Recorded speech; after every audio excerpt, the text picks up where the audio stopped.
Hey dudes, welcome to Splat from the Past, the only 80s themed horror and sci fi show where things could get totally radical. Now, today, I will be welcoming back my good friend, Alix Elias, and we're going to be talking about a pretty interesting subject. I'm trying to get more women to come on the show to talk about something that's very important, and I think it should be explored because it was so long ago, the sexual revolution of the 60s and 70s. I think that it's a very important topic, and it doesn't get really talked about. And so I'm going to have her come on the show today to talk about all that stuff and possibly other things. We'll see. I think she's got some new projects coming up that we're going to get into. And yeah, it's going to be fun. So yeah, here is my new interview with Alix Elias.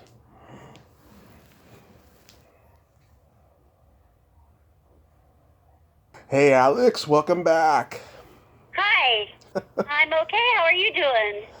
Okay, I mean, been through a lot since the last time we talked, but I'm hanging in there. Yeah, right. Yes, I think that's what's happening with all of us. Yeah. Doing the best we can, trying to get through this. Mm-hmm. But I'm hoping that we'll get an early vaccine because my husband and I are older now. So, but I don't know. It just seems so up in the air as to who gets what. you know, Yeah. hopefully we'll get the vaccine. I mean, we're not one of those no vaccine people. Yeah. I mean, God, it's just, it seems like it's gone from bad to worse. Well, it's gotten bad in California, hasn't it? How is it where you living? For a little while, I mean, the death rate, doubled, but now I don't even Uh, know what the death rate is right now. it's apparently the people going home for Thanksgiving. We're starting to see the effects of that. That's what they're worried about here in New York City, anyway. Yeah. Because a whole lot of people just didn't pay attention and just went home for Thanksgiving, and so we're waiting for that to hit. But I don't know. Anyway, we didn't go anywhere, so we're okay. That's That's good. for That's good. just Was it at a least? lot of turkey, small turkey, and cooked it, ate it, and loved it. We like turkey. Yeah. So was it a good Thanksgiving overall? Oh, well, the thing about Thanksgiving, if you're not religious, which I don't happen to be, and neither is my husband, is it's basically just about the food. So, Yeah. so what I did actually was instead of cooking a big Thanksgiving dinner, we cooked a turkey, and then the next day we made mashed potatoes, and then the day after that we did green beans. Wow. and the day after that I did something. Well, I know I did. I made a pie. So it was like stretched out over an entire week. Nice. That Nice. way we had a different Thanksgiving dish every day for about a week. And that worked out fine. And we didn't have too much stuff. I Mhm. tried to keep the portions down, although it is not that easy to make half a pie, I'll tell you. Yeah. You could do tarts. But I Ooh. have this, Trader Joe's has actually got this wonderful pie dough, frozen pie dough, Right. which is equally as good as making it yourself. So, so anyway, that's kind of what did you do? You're with your mother, right? So you have a family Thanksgiving of sorts, right? Yeah, it's me, my mom, and my brother, and some girl that he met in AA came over, and that was it. And my brother did most of the cooking. My mom did a little bit, because she's recovering from her accident that she had this summer.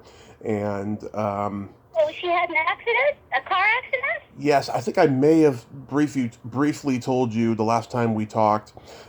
She took a fall while she was under the influence, and she got a little brain hemorrhage. Oh no! Yeah. Oh, the poor thing.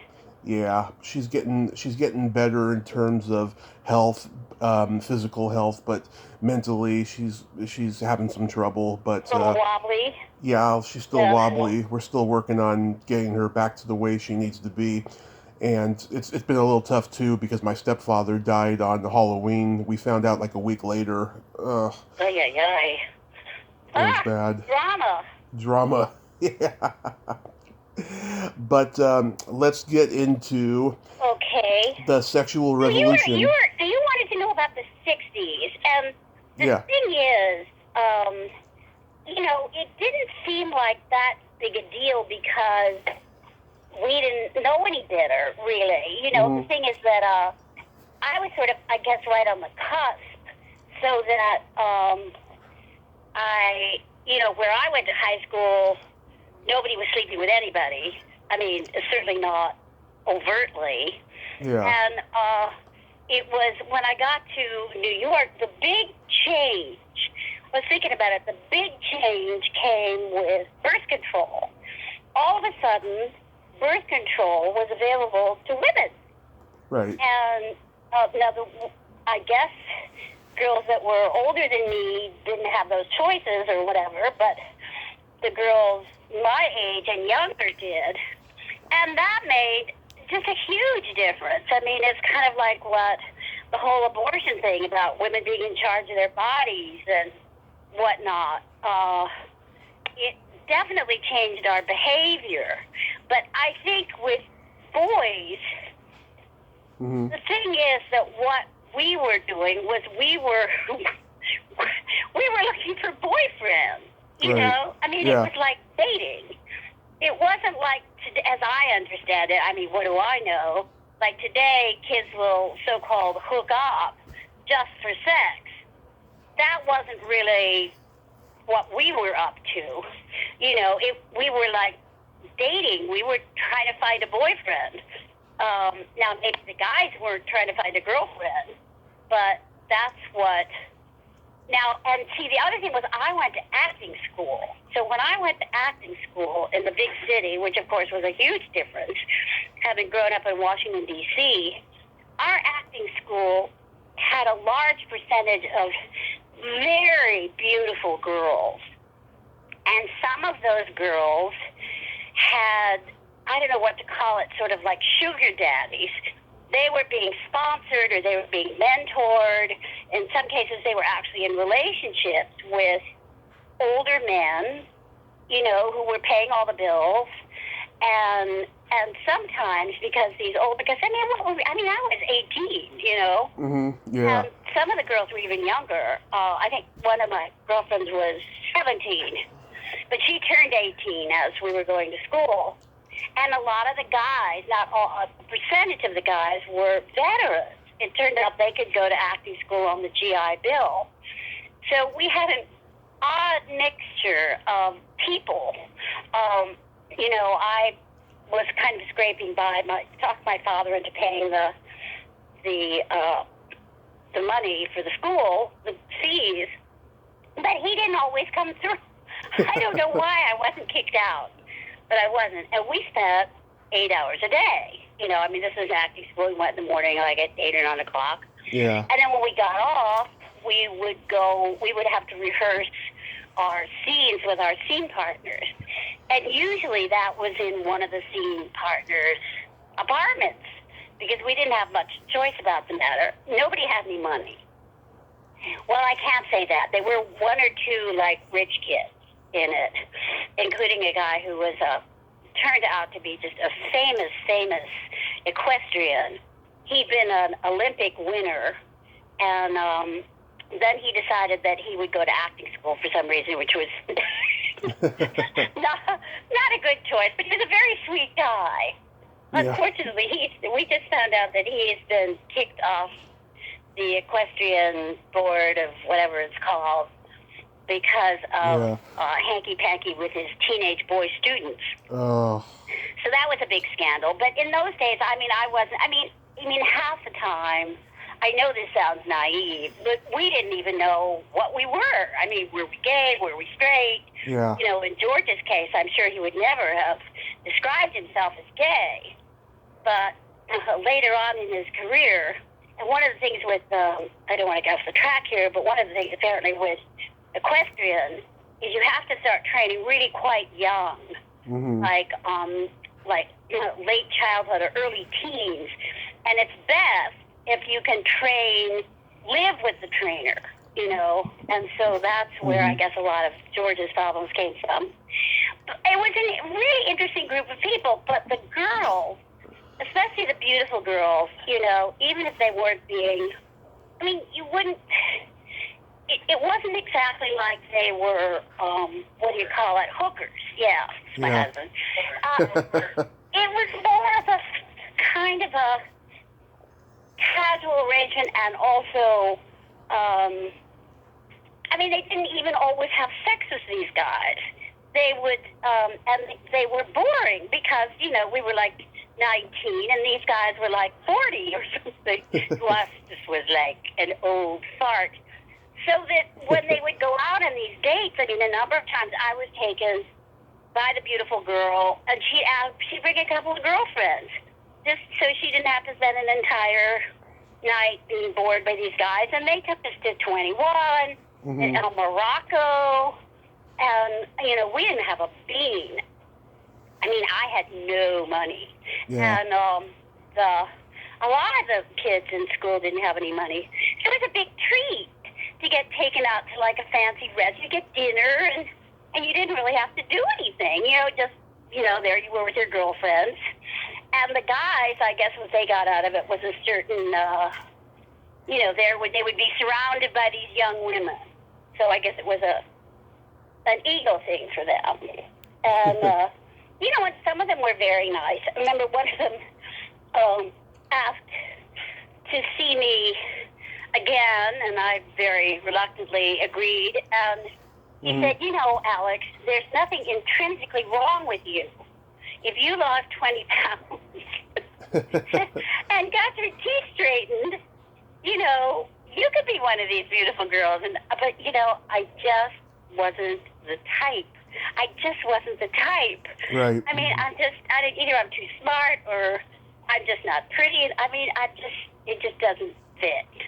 So what that guy did was he made an appointment with me with the famous, I don't know if you've ever heard about him, but in the 60s he was famous, this doctor who gave out what they called rainbow pills. And it was a real doctor, and you would get a little packet of pills, which would last you for a week or something like that. And they were mostly vitamins. I figured out right away what they were. Yeah. They were mostly vitamins, and then but some of them were speed, either Bennies or Dexies or something like that. And I figured that out because they made me sick. So I had to cut them in half, and then I had to cut them in fourths because it was just too much for my system. And so all these society ladies and actresses and stuff were going to the doctor and getting these rainbow pills. They finally put an end to it. But, this is how you got addicted. Yeah. And I couldn't, again, I just wasn't, my system wasn't up to it. So I would just make them smaller and smaller, and finally I stopped taking them. But, I tell you, that is a great way to lose weight. Yeah. But it's like the Judy Garland story. That's what they had Judy Garland on. Yeah. And it certainly did work, but she had lifelong problems with it. And I did lose the 20 pounds, but, it didn't make a huge difference in my life. And I've always had a struggle with weight.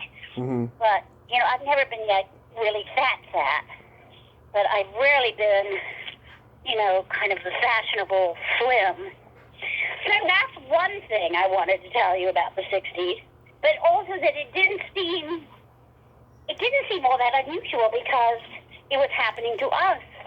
And so it just seemed kind of normal. And also in those days, another thing about those days is this was before the big sex illnesses. This was before AIDS. This was before, even some of the lesser diseases, because people hadn't been promiscuous. This is not usual, I guess you could say. So it was, I now see, probably a much more permissive sort of a lifestyle in a way. Now the the gay guys, they really took it to an extreme. The only people I knew that in those days that were actually promiscuous were my gay friends. Yeah. And they were just unbelievable.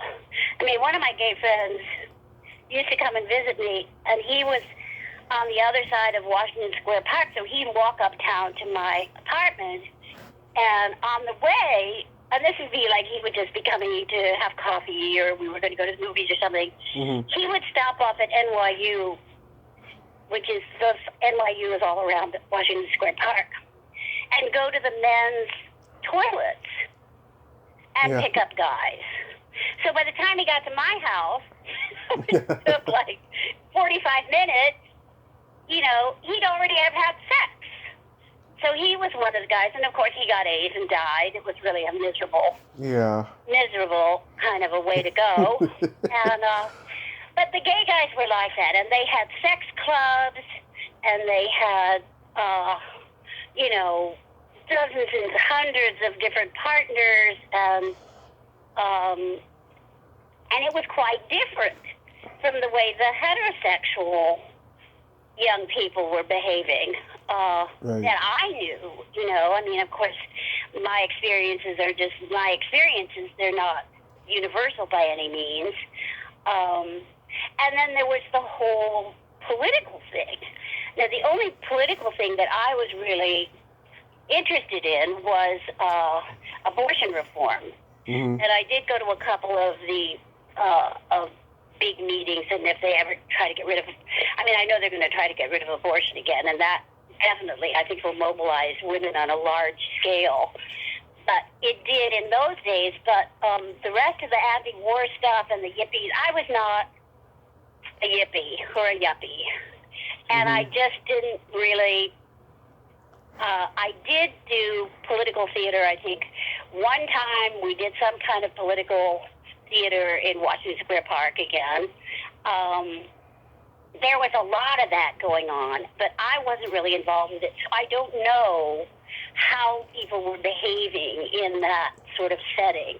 I know that women complained about that they would get involved in these political causes, and then they were expected to, you know, be sexually available and go out and get coffee.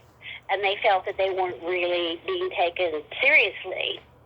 And I'm sure that was true, but I don't know about that firsthand. The only other political, somebody got me involved in some play, and it was, and I was criticized because I wore makeup. Yeah. And I was wearing makeup, so that the feminist, who was probably a lesbian, I imagine she was a lesbian, was like, well, you've got an actress wearing makeup. Like, an actress in a play wearing makeup, okay, all right. I mean, it wasn't like lots of makeup. And so that kind of finished me on doing feminist plays. I thought, you know, fuck this. This is ridiculous. Yeah. And I do have a makeup story, which is, I don't know if you've ever heard of John Fahey. Have you ever heard of the musician John Fahey? Sounds familiar, yeah. I'm sorry? It sounds familiar, yeah. Well, he was a guitarist. He was older than me, but he was a friend of my brother's and my father, both of whom really liked music. And I was just a little sister. He used to call me little sister. And many years later, I saw that he was playing somewhere in L.A. And oops. Are you still there? Yeah, I'm here. Okay. I'm here.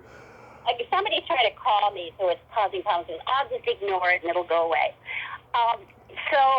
Anyway, we got together, and he was a very peculiar person. He was a brilliant guitarist, and he wrote a lot of music, including some Christmas music, I think was one of his big sellers.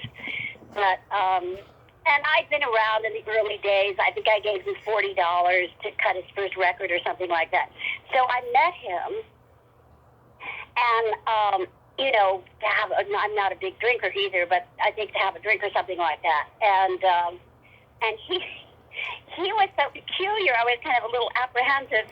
And then he said, would I like to go to his house? And I thought, uh-oh, here it comes. And I said, well, okay. So we go to his house, Yeah. which was a little modest house in Los Angeles somewhere. I can't remember where, but it was like one of those neighborhoods with kind of a marginal on the edge of a black area. And which he owned. He bought it. And we went into his house, and he had this room in his house that was filled with Nazi memorabilia. Oh my God! I was so shocked. I had never seen anything like that. You had some interesting friends, yeah. I mean, swastikas and knives and guns and helmets, and I never saw him again. I mean, I thought, no. And I didn't sleep with him. So, and then later on, somebody got in touch with me who was writing a book about John Fay. He was sort of famous. He died, I guess, in the last decade. Mm-hmm. And apparently he'd had a big crush on me and wrote about me in his journals, his little sister. But he said to me when I met him, he said, "You're wearing makeup." Why are you wearing makeup? And I said, "John, I'm an actress."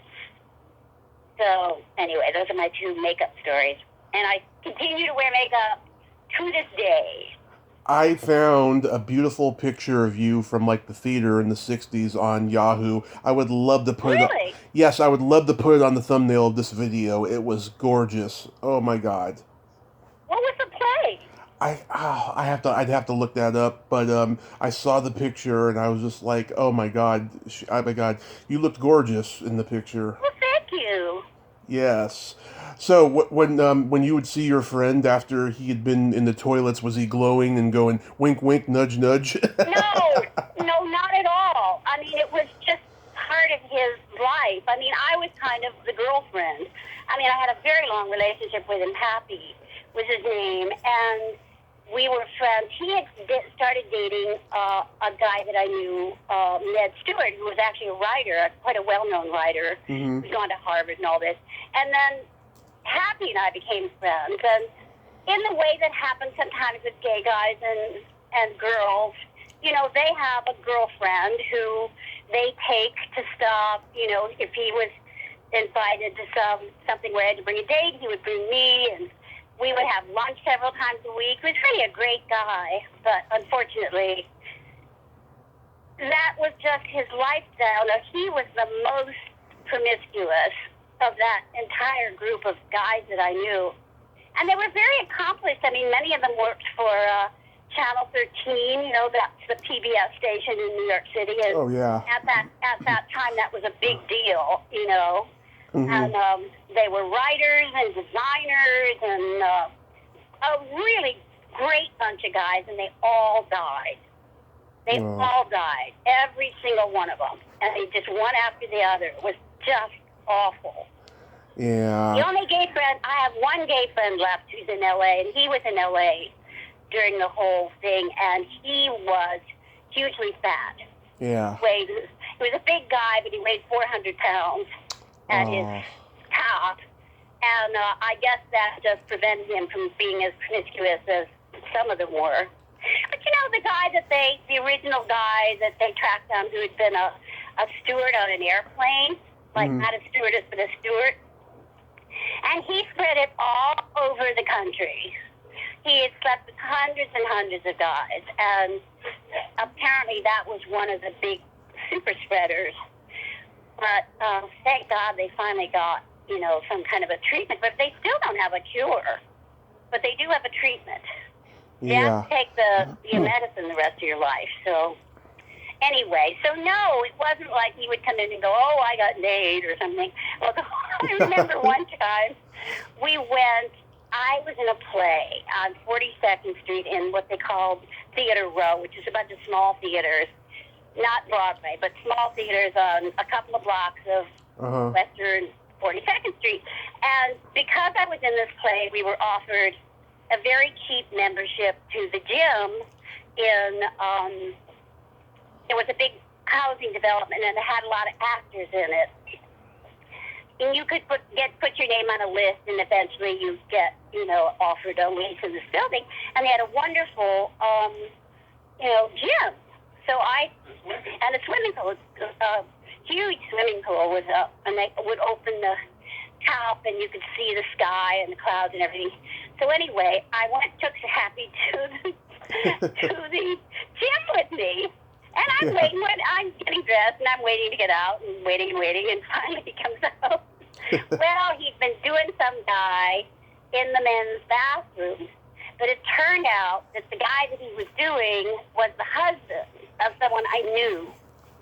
So that's the only time I can remember that I was kind of shocked. And then that guy ended up dying of AIDS. So, Yeah. those promiscuous guys were just, it's like people now going out without wearing masks and stuff. I'm openly bisexual and I'm freaky and I've been around the block more times than the mailman, but I've always been safe. Always. Well, it's worth it, you know. It's worth making that extra effort. I mean, but I think when your whole lifestyle is based on that kind of social interaction or sexual interaction, the idea of stopping it, even once we knew how people were getting AIDS, he just couldn't do it. You know, he was just sort of too far into that whole way of behaving. So that was the end of that, and I've one gay friend, well, besides the guy in California whom I never see, but because he's in California. Yeah. But, I mean, I thought I'd always have a group of gay friends, and we'd go to the movies, and we'd go to theater and all this, and it never happened. Mm-hmm. So, I don't know, anyway. It seems like... Yeah, it seems like... it seems like in those days, people would go to parties, a man and a woman would meet each other, they would make out, and then when they decided that they were going to go find a room in the house to have sex in, they would get up and look all around and everyone was having quickies. Well, I never experienced that. I don't know, maybe I was just living in a different world. Yeah. What I was trying to do mainly is to get work, because I had, I was so broke and I was just trying to get acting work. So I didn't have, most of my social life was except for the gay guys who provided a lot of wonderful, like parties and dinners and stuff. It was all about trying to get a job. So I wasn't really trying to get laid. I was trying to get a job. Yeah. And it kind of worked out, I think when people talk about the sexual revolution, I sort of feel like I sort of missed that. I mean, I lived through it. Mm-hmm. I certainly had more sex than I would have if I'd been 10 years older, but it just seemed normal. And really what I was interested in was a boyfriend.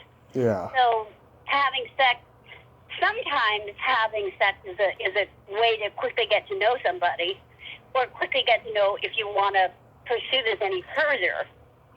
But, the idea of a one-night stand just to have sex was not something that I was particularly attracted to. I mean, why, Yeah. But it's probably different for guys, I would say. Oh, yes, it is. When I think about it, I think it probably was different for the guys. Oh, yes. I mean, all those veterans that were going to acting school with us, they probably were not looking for a girlfriend. They were just looking to get laid, but they were men. We were teenagers, and they were men. They were 27 or something like that. And interestingly enough, very, very few of the people that I went to acting school with went on and had careers as actors, which surprised me. I thought we'd all go on and be actors for the rest of our lives. I'm practically the only one who did that. So, I don't know. I know. Oh my God. So, speaking of quickies, I always ask actors what their favorite places are to have quickies in, and they most frequently always say backstage in theater. And I have this one friend, she's a founding member of the comedy group The Groundlings out in LA. Oh, sure, yeah. Yes, and she told me that everybody in that company was having quickies backstage when she was there, but she never did because her aunt was in the company and she didn't want her aunt to tell her mother about it. Well, that sounds reasonable. Well, I Yeah. have to tell you, I lost my virginity in a green room in a theater. Really? But aside from that, I think that's the only time I've ever had sex in a theater. I mean, well, there's always the green room, but there's a million people in the green room. Yeah. And when they were having sex, what were they doing? Standing in the wings having sex or something? Yeah. That sounds hugely uncomfortable. Yeah. I know. I can't think of anything less attractive. But, Yeah. I mean, you get involved with people you were in shows with. Yes, I've certainly done that. Yeah. Because you're so close and there's this fantastic intimacy. And, especially if it's a romantic sort of a thing.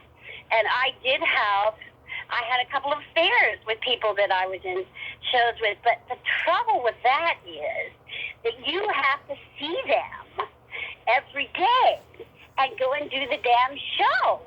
So if you're like, on the outs, then it's just really difficult, or can be really difficult.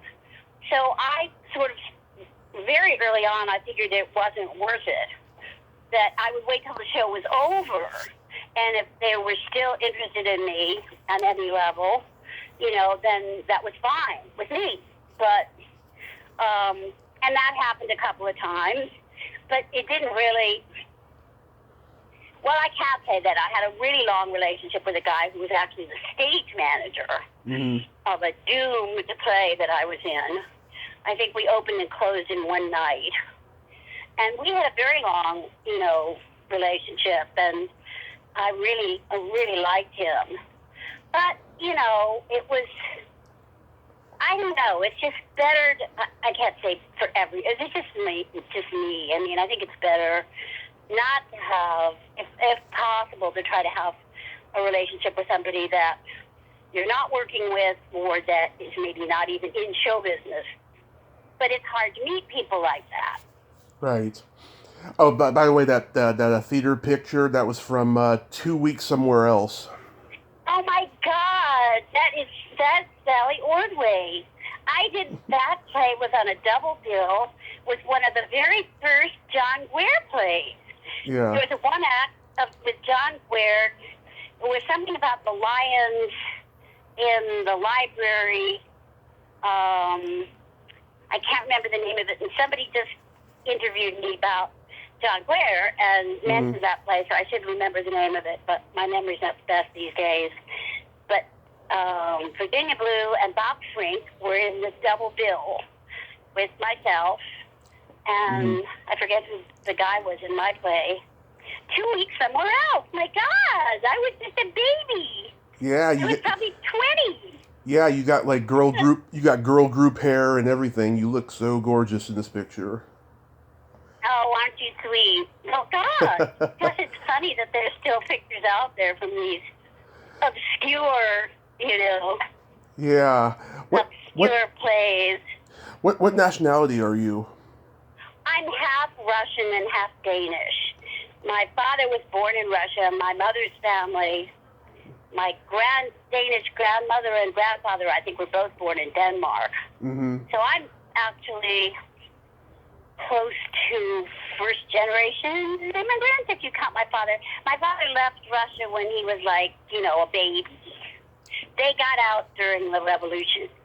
My grandfather was a geologist, so they managed to take the Siberian Railroad and then just keep on going west through Siberia, and then they got on a fishing boat to San Francisco. And then my grandfather ended up he was a scientist, and he ended up getting several more degrees, went to Yale, kind of a super achiever, and started working as a geologist. And my father was also a geologist, but he was also an artist. He's a sculptor. Yeah, I always thought maybe you were Latino. Oh, no, really? No. Yeah. Oh, because of the Elias? No, just because you have the dark hair and the features a little bit, you know.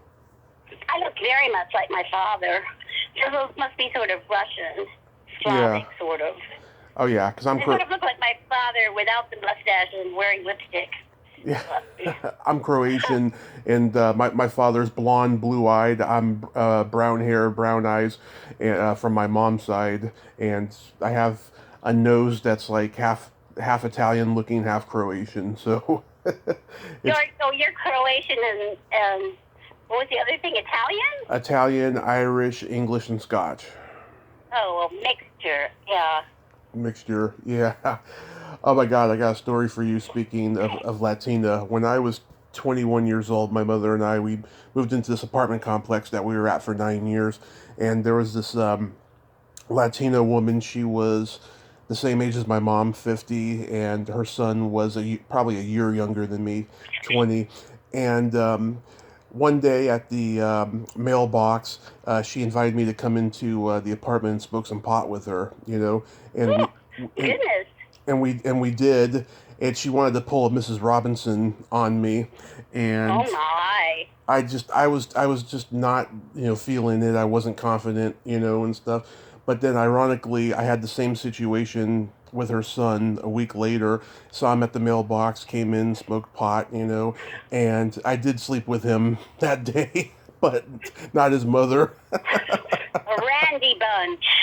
Yes. Oh my God. And then they left maybe like a year later, and then about 5 years later, they came into the Kmart that I was working at during the holiday season, and they didn't even live in San Mateo anymore. They lived in Sacramento, and so they were just down visiting relatives for the holidays. And it was good to see them. I wish I remembered their last name. I could find them on Facebook. Say hi. Yeah, to say hi, that's one thing I love about Facebook. It just reconnects you with people if they're on. I just don't even know how to do that. I'm on Facebook, but that's because other people have put me on Facebook because of various shows that I was doing or something. But I Yeah. don't really know how to do it. I'm not comfortable with it. I mean, it seems like a lot of people I don't know Mm-hmm. posting a lot of material that I'm not interested in. Mm-hmm. I guess if you keep it down to the people you actually know, it can be a lot of fun. It can Is that be. what you do? Oh, yeah. Oh, okay. So when I first got on Facebook, that's all I was ever doing was finding people I went to school with and stuff. And Huh? a lot of the time, the people that I went to school with were not like they were when we were kids, and they were very toxic and bad. And so I don't do that anymore. Now I just find actors like yourself to interview. So that's all I do. Oh, well, you can pick your friends now. You know, in high school, we're sort of stuck. I mean, I was ostracized in high school. I was so weird Yeah. that they thought I was weird, and I guess compared to them, I was weird. But we didn't dress the same way, and we just had different interests. I wasn't interested in sports Mhm. or whatever. So, but then I found out later that people say to me, "Oh, I remember you from high school. You were so exotic. I wish I could have spoken to you." And I'm like, "Well, why didn't you? I was miserably lonely." And they go, "Well, I don't know." But as far as I'm concerned, except for a couple of girlfriends, I still have a couple of girlfriends from high school days. But we were the eggheads. We were the smart girls. And we Mhm. had a table. We would all sit together and, read Proust or something like that. None of us had, I mean, we're all virgins. None of us had boyfriends. Or once in a while there would be a boyfriend, but almost all of them turned out gay. Yeah. A bunch of the girls turned out to be gay too, but at the time we were just so naive we didn't know what the hell we were. So maybe that's better. Yeah. Because I don't know. yeah, when I was in middle school, I was so looking forward to go to high school to get involved in the theater program, and by the time I got there, a whole community I wasn't even aware of theater kids had been around in the Bay Area, and they were all preppy, rich kids who were just really snobby and really mean. And so I got excluded. I auditioned for The Sound of Music my sophomore year in high school, and I realized then I hate auditioning. I think it's humiliating. So I just did backstage prop handling and stuff. And we had a girl that was an actress in the plays, and she was blowing all the boys backstage. And Oh my goodness. that was what we had. This was in the late 90s, early 2000s, you know. That sounds a lot more, overt than anything I was involved in. Unless I just was so naive I didn't realize it was happening. Yeah. That's possible. Yeah, I'm sure somebody was protecting you. Well, that did happen to me one time. I was in a play with, oh God, what's his name? He played Cyrano de Bergerac. Gerard Depardieu? No, this is much earlier. Jose Ferrer? Who played? Jose Ferrer? Jose Ferrer. So I was in a play with Jose Ferrer. Mm-hmm. Well, little did I know that apparently his reputation was so bad that the rest of the people in the cast, including the guy that was kind of like his representative, you looked after him, protected me from him. Wow. And I didn't even know about it. Also I can be kind of stupid when somebody's making a pass at me because, you have to hit me over the head before I realize somebody's making a pass at me. Yeah. It's like, when you somebody is yelling and you look behind you to see who they're talking to, because I had low self-confidence. I didn't think I was pretty. So I was not sure, it just seemed unbelievable to me that anybody would be actually trying to make a pass. So anyway, I survived that. And, but apparently he had just a terrible, terrible reputation. And in those days, this is before Cosby and all that. Yeah. I mean, guys got away with it. Yeah. They got away with it. It was really too bad. I mean, a lot of women, I'm sure, were very badly treated. Oh, yeah. And a lot of those beautiful girls that I went to acting school with, I think, were badly treated. But, yep. I just hope they're happy now. I hope so, too. Who knows? Yeah. So still alive. So you've mentioned to me about new projects.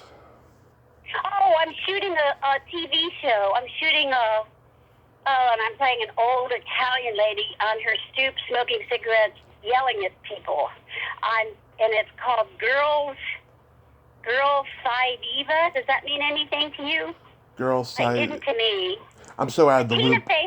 Tina Fey's producing it, or is one of the producers anyway, so I was thrilled. Nice. Yeah, I love her. Yeah, just what a talent. So I'm on my way. After this, I have to go up and get a COVID test, and then tomorrow I'm having a fitting, and then we're shooting the scene on the 4th of January, as far as I know. So I got that. I got sort of sucked into doing this play, and it just, I don't want to say anything bad about them because in many ways it was a very worthy project. Mm-hmm. But it wasn't really, they weren't really operating on, let's say, a professional level that I felt comfortable with, although that's not why I left it. What happened was that I got a job. Mm-hmm. And I said to them, I haven't worked since February. I guess in February I had done a couple little TV jobs in January and February, and I got another one in March, and I think it was Bull or something like that. Yeah. But that was right when the pandemic hit and production closed down. So I didn't actually get to shoot that. But that made me eligible for pandemic unemployment insurance, thank you God. And so I said to these play people, they were going to do it on Zoom. And it was a nice part. It was a good part. It was kind of a peppy grandma who had a makeup studio in her garage and just really a cute part. But I said, there are these occasional self-tape auditions, and if I get one, I have to take it. So you should cover me, because I might have to drop out of this. Mm-hmm. And they said yes, but they didn't really do it. And then, by God, I got not only one, But two, I thought I got this job. It was a podcast, like the kind, like it's sort of like a radio play. Yeah. Very, very interesting group of people who won all these awards, and of course now I can't think of any of their names. But this particular project was called The Shipworm, and it's kind of a science fiction thing about a guy, and there's like an alien or something inside his head that keeps telling him what to do. Right. And they described it as a kind of a thriller, science fiction sort of but it was a complete, it was as long as a movie. It wasn't just like a podcast like for 15 minutes or something. Yeah. They were doing a 2-hour-long drama, like a radio play. Yeah. And I just had a little scene in it, but I was very taken with them. I thought they were very talented. And they had done a couple of these shows, which had won awards and gotten a lot of attention. They had met each other going to Tisch, the NYU College for the Arts. Right. But anyway, I got that job. Then it turns out the other job didn't come through. And now I've gotten a third job, which is this TV show called, I don't exactly know, Girls, it's spelled out like Girls 5 EVA. Girls 5 EVA, I don't know. Anyway, I'm shooting that on the 4th.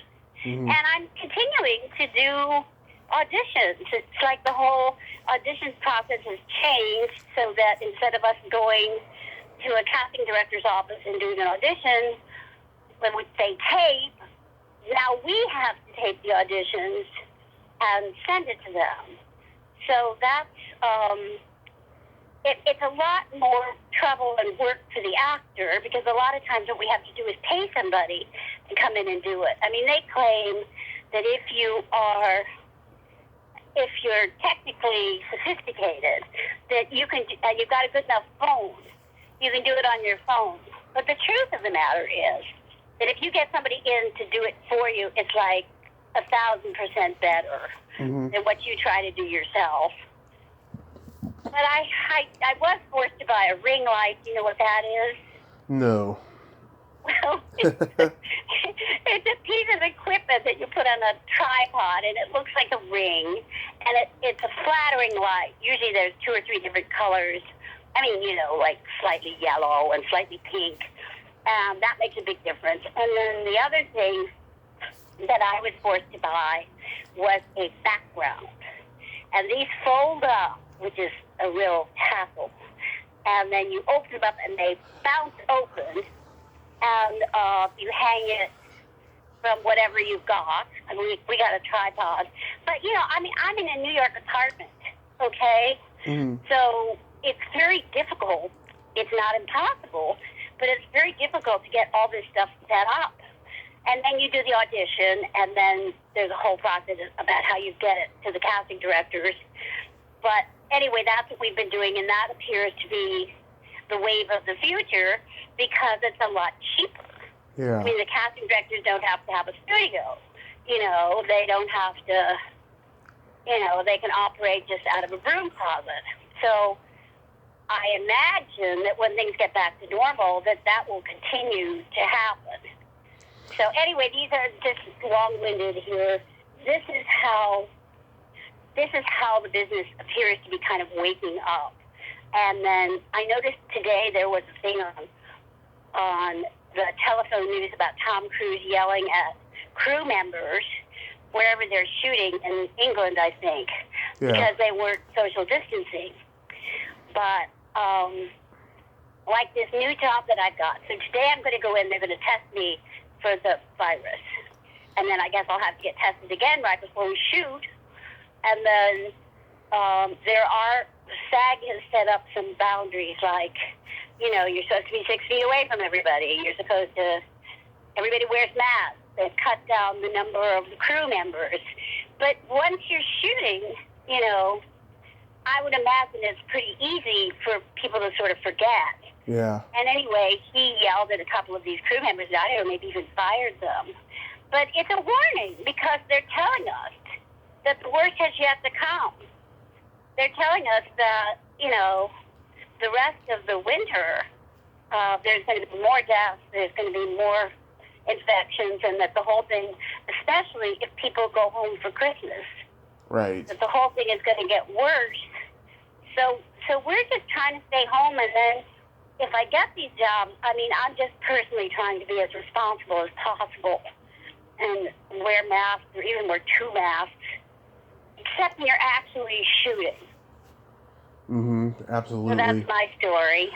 My husband and I auditioned the other day for a commercial. Oh, nice. They wanted a couple with a car, and we have to have a car. Yeah. So I haven't heard back from it, but I said, oh wow, maybe we'll get this one. It was one of those medicines, older people and medicines. There seems to be a lot of casting, although we haven't gotten one yet, but we're still hoping. Nice. So, yeah, I have a friend. She did a one-woman show on Zoom last month, and she just said it just wasn't the same, without the intensity of audience reaction and applauding and all that stuff. no, it really isn't. I must say that Zoom play, I was very frustrated, and also there's a lag. Mm-hmm. So that if you, at one point everybody had to sing Happy Birthday. Well, it was a mess. Nobody was together. And in terms of, the director kept saying to me, I understood what you meant. Pick up your cues. You had to kind of almost clip the person that you were responding to in order to make it look like, you were in the same place together. I think that there will be a technique that evolves for Zoom, and Zoom will probably get better. But at the moment, I find, trying to act on Zoom really, really annoying and difficult. And besides which, so far anyway, we haven't been paid. Oh, my husband got a job on Zoom, and they were going to get back to us. Yeah. And let us know how they were going to figure it out. They even said, well, maybe they send us equipment that we could put up in the apartment. But we never heard from them. I think, and that was they were trying to sell it as a pilot, but instead of just making a pilot, they shot the whole series. Like 10 or 12 of them or something. I did a little itty-bitty part on it. And it was featuring a doctor. And, so anyway, they never got back to me. So my feeling was that they never figured out how to do it, and that doesn't surprise me because with the the play, they never really figured out how to do it either. Yeah. When they did these 2 performances, it was like I watched one of them, and it was just interminable between because the actors weren't like picking up their cues, and it just dragged on forever. We had the 2 of us funny. We had the computer open, but the 2 of us were lying in bed groaning. We stuck it out, but boy, I was like so glad the circumstances had caused me to move on. Yeah. Move on. That's awesome. I have a couple Christmas jokes for you. Okay. Why did Frosty the Snowman have a smile on his face? I don't know.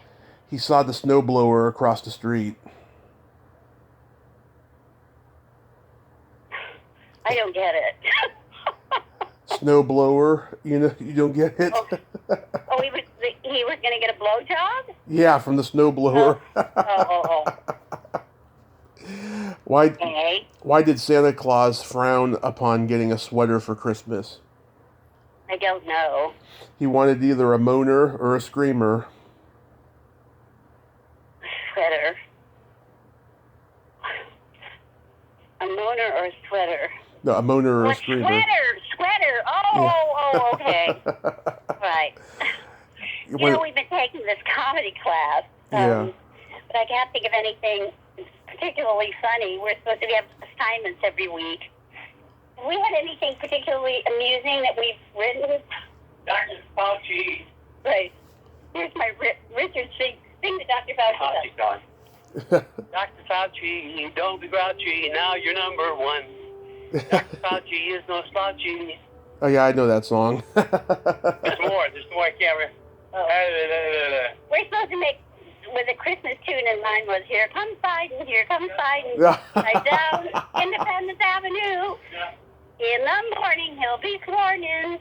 You gotta be careful with the political songs. 2021. Yeah, you gotta be careful with the political songs. Well, true, but we're ardent. You're on our email list, aren't you? I believe so. Yeah. Oh, because we did go out after Biden won, and there were all these people in Washington Square Park screaming and yelling, and it was really, really delightful. Yeah, and we sang our Happy Day song, which is "It's a happy day, the sun is shining, it's a lovely day. No clouds in the Sky is getting away, the rain storms in sight to creep up and stay. Yes, But it's a happy, oh what a happy, we're so happy, lovely day." Oh, love it. That's a song I wrote with my partner Woody, who is the musician that we work. We have a trio called Food of Love, Mm-hmm. and which has been performing in cabaret kind of things for the last couple of years. So we wrote that song, and it just fit perfectly. So anyway, my political, I'm not particularly political, but in this case, I think my preferences are clear. So what about you? Are you a Trumper? Oh, hell fucking no. No, he says. Yeah. Okay, so this was the first election I had voted in since the first Obama, or the second Obama won. I just didn't think any of the candidates were qualified in 2016, and I just hope to God that Biden's going to turn everything around again, because I cannot believe how the world has been. Well, it's all screwed up by a lot of it. They're blaming on the new media and email and all this kind of stuff. Mm-hmm. And now we've been hacked again by the Russians, and it's just a lot of lies and bad stuff that's being touted as real. But it's just crazy to think that 70 million people still believe that Trump won the election. Well, it's like, the more you say something is true, that's how he works. The more he says something is true, the more people believe it. That's like, what? I mean, what? So anyway, well, all right, listen, I got to go pretty soon, so if you got a question, well, let me know. I would love to send you a Christmas card if that's okay. Sure. Can I get your address in Messenger? Yes, I will. I'll put the address in Messenger. And if anybody wants to be on our email list, our email is Alix, and that's spelled ALIX, ALIX @gmail. So that's Alix twice, Alix Elias @gmail.com. And then I'll put them on our big list, and they can get the videos of us singing and carrying on and being, silly. Awesome.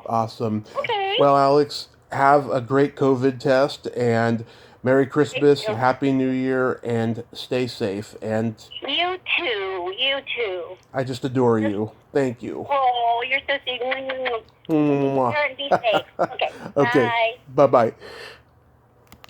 Well, there you have it. Alix Elias. Ain't she a sweetheart? I just adore her, like I said. She's just a wonderful lady. And glad her husband could sing that song. That was awesome. Well, until next time, this is Tommy Throwback Kovac saying there's no shame in living in the past, because the present sucks. Later, dudes.